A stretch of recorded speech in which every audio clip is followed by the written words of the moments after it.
এমন ভাবে ধুয়ে দিচ্ছে ভাইয়া, তোমার প্রতি আমি কৃতজ্ঞ ভাইয়া। ডবল স্ট্যান্ড করলে চাকাটা ঘুরতো মনে হয়। চাকার টায়ারের তো দরকার নাই, যে ইঞ্জিন বা ওই যে অন্যান্য জায়গা আছে তাতে ঘুরছে না।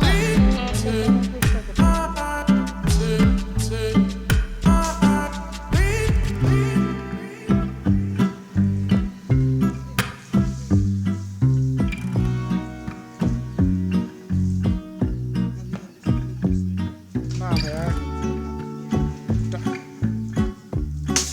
হয় নাই টায়ারের ভিতরে, এই দিক থেকে ভিতরে মনে হয় পানি মারতে হবে।